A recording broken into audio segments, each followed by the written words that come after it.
Chapter 9. Over 200 miles now lay behind them, and as a group they were whole and intact, but of the three only the cat remained unscathed. The old dog, however, still plodded cheerfully and uncomplainingly along. It was the Labrador who was in really poor condition. His once beautiful gleaming coat was harsh and staring now, his grotesquely swollen face in horrible contrast to his gaunt frame, and the pain in his infected jaw made it almost impossible for him to open his mouth, so that he was virtually starving. The other two now allowed him first access to any newly killed and bleeding animal provided by the cat, and he lived solely on the fresh blood that could be licked from the carcass. They had slipped into a steady routine during the day. The two dogs trotted along side by side, unconcerned and purposeful, might have seemed two family pets out for a neighborhood ramble. They were seen like this one morning, by a timber-cruising forester returning to his jeep along an old tote road deep in the Ironmouth Range. They disappeared round a bend in the distance, and preoccupied with tree problems, he did not give them a second thought. It was with a considerable shock that he remembered them later on in the day, his mind now registering the fact that there was no human habitation within 30 miles. He told the senior forester, who roared with laughter, then asked him if he had seen any elves skipping around toadstools too. But inevitably the time was drawing nearer when the disappearance of the animals must be uncovered, the hue and cry begin, and every glimpse or smaller piece of evidence be of value. The forester was able to turn the laugh a week later, when the dream encounter was proven to be just no dream. At Heron Lake, John Longridge and his brother were making plans for the last trip of the season. In England, the excited Hunter family were packed in readiness for their voyage home. Mrs. Oakes was busy in the old stone house, cleaning and polishing, while her husband stacked the wood cellar. Soon all concerned would be back where they belonged, like pieces in a jigsaw puzzle being fitted together, and soon it must be discovered that three of the pieces were missing. Sublimely unaware of the commotion and worry, tears and heartbreak of their absence would cause, the three continued on their way. The countryside was less wild now, and once or twice they saw small, lonely hamlets in the distance. The young dog resolutely avoided these, keeping always to the woods and dense bush wherever possible, much to the disgust of the old dog, who had implicit faith in their helpfulness and loving kindness of human beings. But the young dog was the leader. However longingly the bull terrier looked toward a distant curl of smoke from a chimney, he must turn away. Late one afternoon, they were followed for several miles by a single timber wolf who was probably curious about the cat, and was no real menace. However hungry, it would never have risked an encounter with two dogs. Like all his kind, however, the young dog hated and feared the wolf with some deep primeval instinct, which must have had its origin in those mists of time when they shared a common ancestor. He was uneasy and disturbed by the slinking gray shape that merged into the undergrowth every time he looked back to snarl at it. Unable to shake off the hateful shadow, and aware that the sun was sinking, irritable and exhausted with pain, he chose the lesser of two evils. Leaving the bush for a quiet country road with small farms scattered at lonely intervals along it, he hurried his companions on, seeking protection for the night in the form of a barn or even an open field near a farm, sensing that the wolf would not follow within sight of human habitation. They approached a small hamlet at dusk, a few small houses cluttered around a schoolhouse, and a white-framed church. When the young dog would have skirted these two, the old terrier suddenly turned mutinous. He was, as usual, hungry, and the sight of the warm light streaming out from the houses convinced him that this evening there was only one sensible way of obtaining food, from the hand of a human being. His eyes brightening at the thought, he ignored the young dog's warning growl and trotted on unheeding down the forbidden road toward the houses, his rounded porcine quarters swinging defiantly, his ears laid back in stubborn disregard. The young dog offered no resistance. His whole head was throbbing violently with the pain of infection from the quills, and more than anything he wanted time to scratch and scratch to rub the burning cheek along the ground. The rebel passed the first few cottages, so snug and inviting as his comfort-loving soul, smoke rising in the still evening air, and the reassuring smell and sounds of humans everywhere. He paused before a small white cottage, snuffling ecstatically the wondrous aromas of cooking drifted out mingled with wood smoke. Licking his chops, he walked up the steps, lifted a bold, demanding paw, and scratched at the door, then sat down, picking his ears expectantly. He was not disappointed. A widening stream of light from the opening door revealed a small girl. The old dog grinned hideously in pleasure.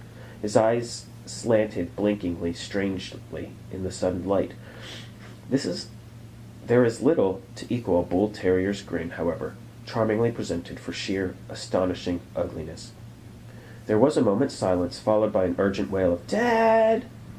Then the door slammed shut in his face. Puzzled but persistent, he scratched again, cocking his head to one side, his big triangular ears erect, listening to footsteps scurrying within. A face appeared in the window. He barked a polite reminder. Suddenly the door was thrown open again, and a man rushed out, a bucket of water in his hands, his face convulsed with fury. He hurled the water full in the face of the astonished dog, then grabbed the broom. "Get out! Get out of here!" yelled the man, brandishing his broom so menacingly that the terrier tucked his tail between his legs and fled, soaking and miserable toward his awaiting companions. He was not afraid, only deeply offended. Never in his long life had human beings reacted in just such a way to his friendly overtures. Justifiable fury he knew and expected when he had terrorized their pets in the old days, laughter and sometimes nervousness, but never a crude, uncivilized reception like this. Baffled and disappointed, he fell meekly in behind his leader. 2 miles along the road they came to a winding cart track leading uphill to a farm. They crossed the dark field, startling up an old white horse and some cows, heading for a group of outbuildings clustered together some distance from the farmhouse. A thin curl of smoke rose from the chimney of one. It was the smokehouse, where hams were smoking over a slow hickory fire. Pressing against the faint warmth of the base of the chimney, they settled down for the night. The young dog spent a restless night. The running sores on his face had been extended by his continuous frantic clawing into the raw, inflamed patches over the glands on one side of his neck, and the spreading infection was making him feverish and thirsty. Several times he left the others to drink from a small lake a short distance away, standing chest-deep in the cool, soothing water. When the old dog woke shivering with cold, he was alone. The cat was some distance away, belly to ground and tail twitching excitedly, stalking his breakfast. Stealing through the morning air came a familiar smell of smoke and something cooking, beckoning irresistibly. The mists were rolling back from the valley, and a pale sun was lighting the sky when the old dog came through the windbreak of tall Norway pines and down outside the farmhouse door. His memory was short. Already human beings were back on their rightful pedestals, cornucopias of dog food in their hands. He whined plaintively. At a second, louder whine, several cats appeared from the barns nearby and glared at him with tiger-eyed resentment. At any other time he would have put them to instant flight. Now he had more pressing business, and chose to ignore them. The door swung open. A wondrous smell of bacon and eggs surged out, and the terrier drew up all the heavy artillery of his charm. With an ingratiating wag of his tail, he glued his ears back and wrinkled his nose in preparation for his disastrous winning leer. There was an astonished silence, broken by the deep, amused voice of a man. "Well," said the owner of the voice, surveying his odd visitor, whose eyes were now rolled so far back that they had almost disappeared into his head. He called into the house and was answered by the pleasant, warm voice of a woman. There was a sound of footsteps. The tale increased its tempo. The woman stood for a moment in the doorway, looking down in silent astonishment at the white gargoyle on the step, and when he saw her face break into a smile, that past master in the art of scrounging proffered a civil paw. She bent down and shook it, laughing helplessly, then invited him to follow her into the house. Dignified, the old dog walked in and gazed at the stove with bland confidence. He was in luck this time. There could not have been a pleasanter people or a more welcoming house for miles around.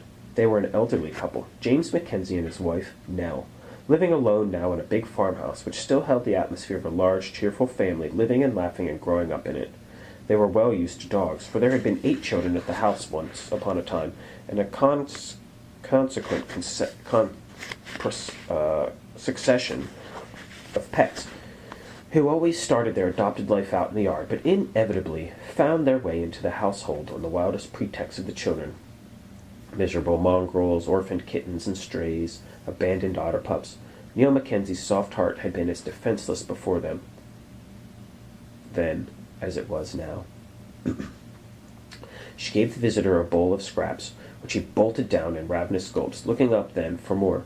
"Why, he's starving!" she exclaimed in horror, and contributed her own breakfast. She petted and fussed over him, accepting him as though the years had rolled back and one of the children had brought home yet another half-starved stray.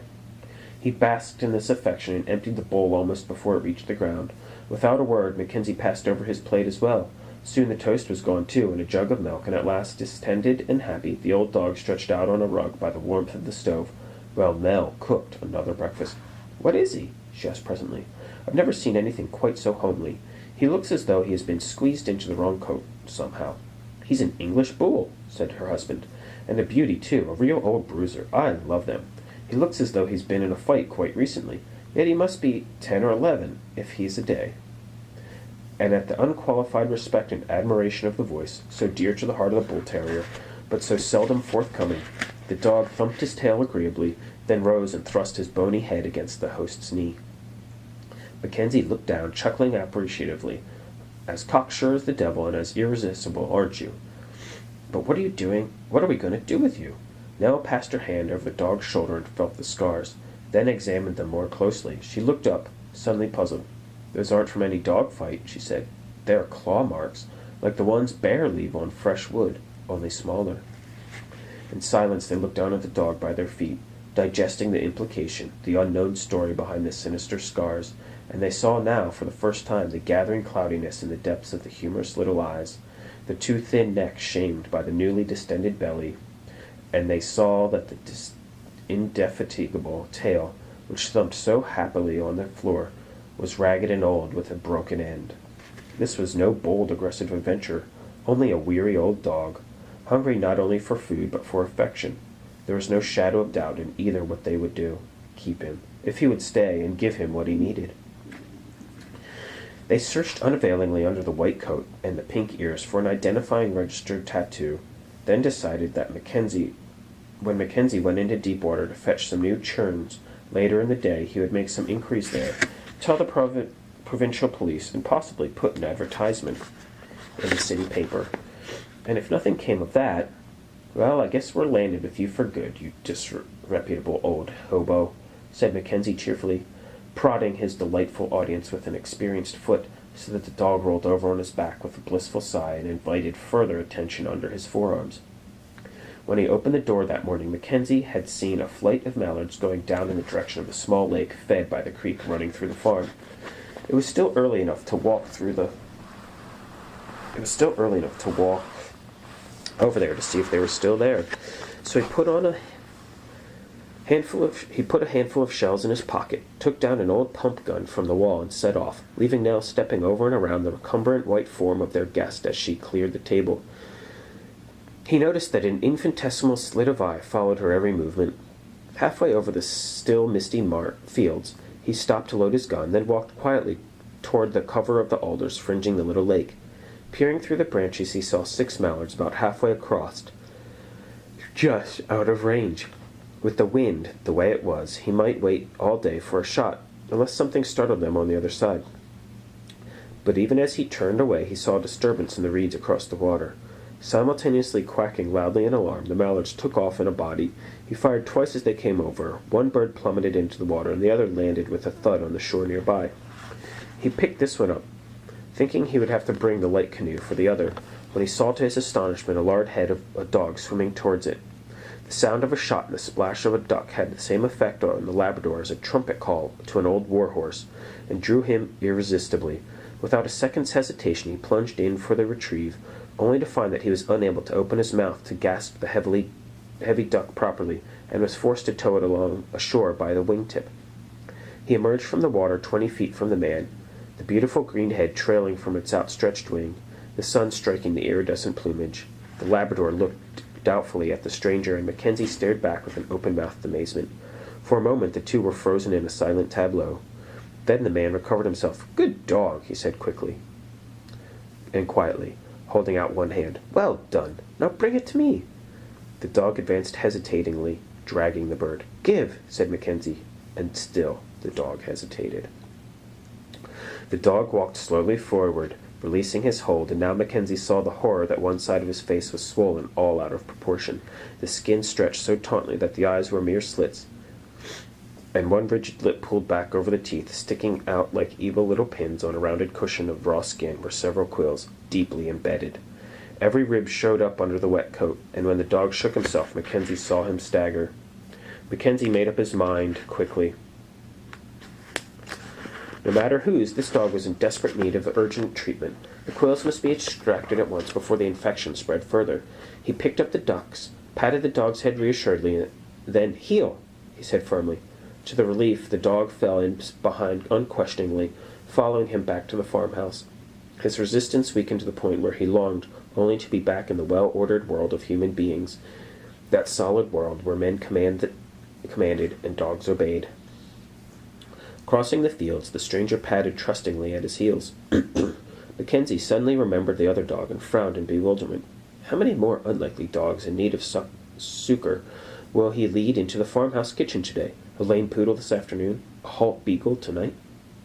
His long, early morning shadow fell over the woodpile, and the sleepy Siamese cat, sunning himself there, lay camouflaged by stillness as he passed, unobserved by the man, but acknowledged by the dog with a brief movement of his tail and head.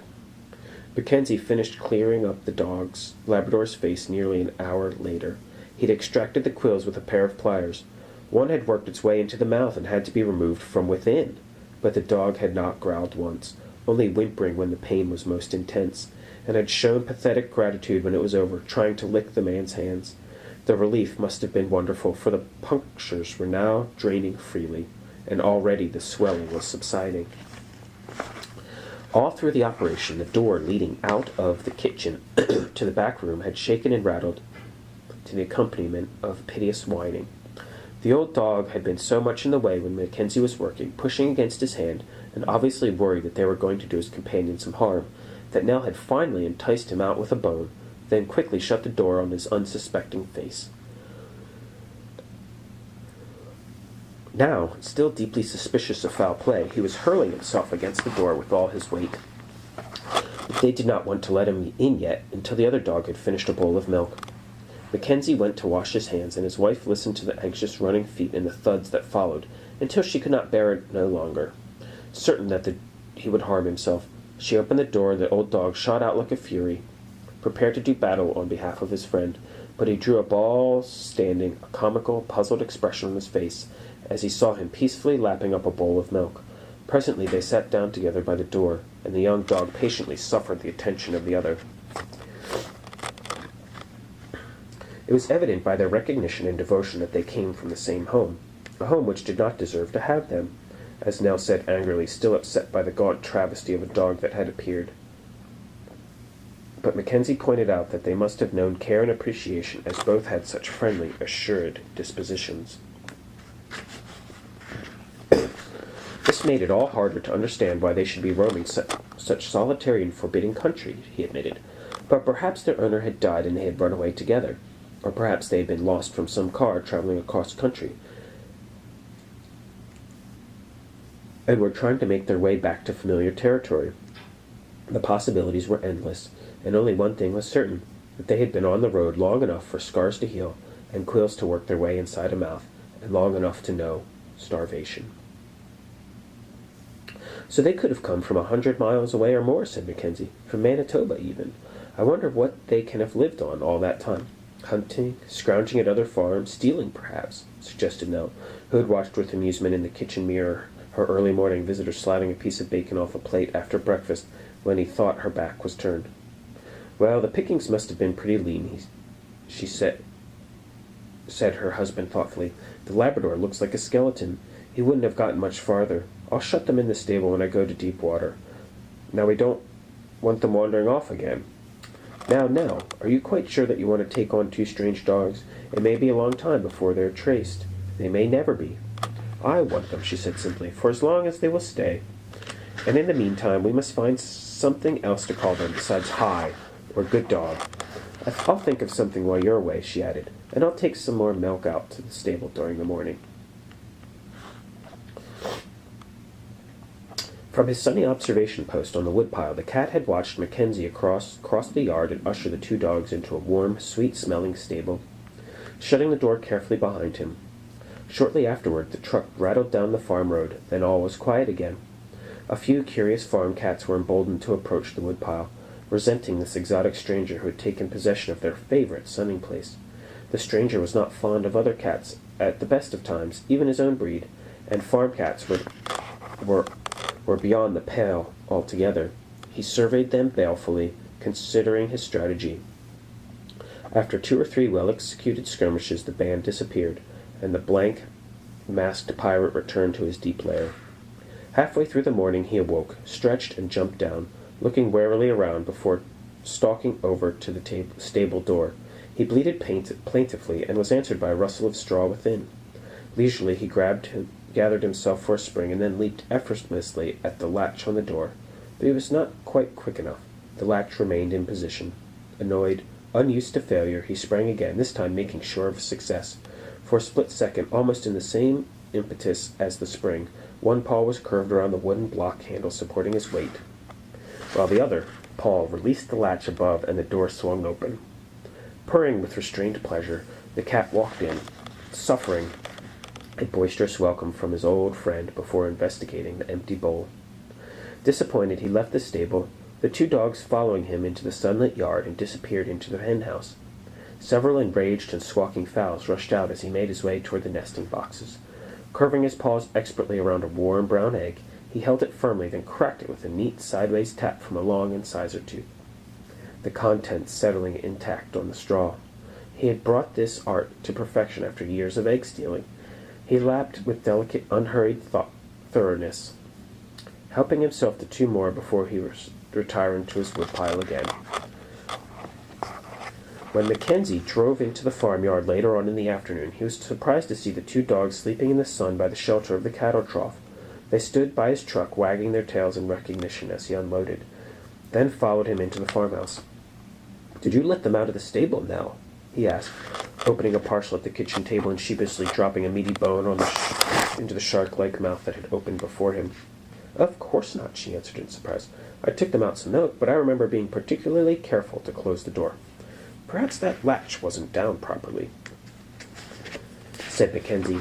"Anyway, they're still here. The lad's face looks already better. He'll be able to eat a decent meal by this evening, I hope.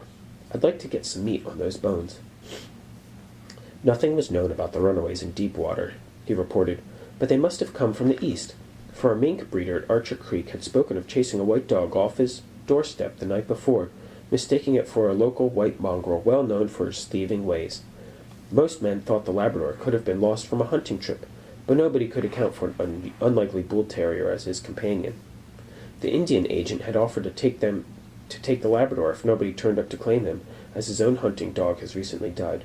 "Indeed he will not," Nell broke with indignity. "All right," said her husband, laughing. "I told him that we would never separate them, and of course we'll keep them as long as we can. I'd hate to think of one of my own dogs running loose at this time of year. But I'll warn you now that if they are heading somewhere with a purpose, nothing on earth will keep them here. Even if they're dropping on their feet, the instinct will pull them on. All we can do is keep them shut in for a while and feed them up. Then if they leave, at least we've given them a better start." After supper that night, the Mackenzies and their guests moved into a little back room, a cozy, pleasantly shabby place, its shelves still filled with children's books, tarnished trophies, and photographs, while snowshoes, mounted fish, and grandchildren's drawings jostled one another for space on the walls with award ribbons, pedigree, and a tomahawk. Mackenzie sat at a table, puffing peacefully on a pipe, and working at the minute, intricate rigging of a model schooner, while his wife read 3 Men in a Boat aloud to him. The replete and satisfied Labrador had eaten ravenously that evening, cleaning up bowls of fresh milk and plates of food with a bottomless appetite. Now he lay stretched full length under the table in the deep sleep of exhaustion and security, and the terrier snored gently from the depths of an old leather sofa, his head pillowed on a cushion, 4 paws in the air. The only disturbance during the evening was the noise of a tremendous cat battle out in the yard. Both dogs sat up immediately, and, to the astonishment of the elderly couple watching, wagged their tails in unison, wearing almost identical expressions of pleased and doting interest. Later on, they followed Mackenzie out quite willingly to the stable, where he piled some hay in a corner of a loose box for them, filled the bowl with water, and shut the door firmly behind them, satisfying himself that the latch was down and firmly in place, and would remain so even when the door was rattled. Shortly afterwards, the light downstairs in the farmhouse went out, followed in a little while by the bedroom light upstairs. The dogs lay quietly in the darkness, waiting. Soon there was a soft scrabbling of paws on wood. The latch clicked and the door opened a fraction, just enough to admit the slight body of the cat. He trampled and kneaded the hay for a while, purring in a deep rumble, before curling up in a ball at the old dog's chest. There were several contented sighs, then silence reigned in the stable. When the young dog awoke in the cold hour before dawn, only a few pale, laggard stars were left to give the message which his heart already knew. It was time to go, time to press on westward. The yawning, stretching cat joined him at the stable door, then the old dog, shivering in the cold dawn wind, and for a few minutes the three sat motionless, listening, looking across the still dark farmyard, where already they could hear the slight stirrings of the animals. It was time to be gone. There were many miles to be traveled before the first halt in the warmth of the sun. Silently they crossed the yard and entered the fields leading to the dark massed shadows of the trees in the farthermost corner, their paws making 3 sets of tracks in the light rime of frost that covered the field, and even as they turned onto the deer trail leading westward through the bush, a light came on upstairs in the farmhouse. Ahead of them lay the last 50 miles of the journey. It was as well that they had been fed and rested. Most of the way now lay through the Strelland Game Reserve, a country that was more desolate and rugged than anything they had yet encountered. The nights would be frosty, and going perilous and exhausting. There could be no help expected from any human agency. Worst of all, their leader was already weak and unfit.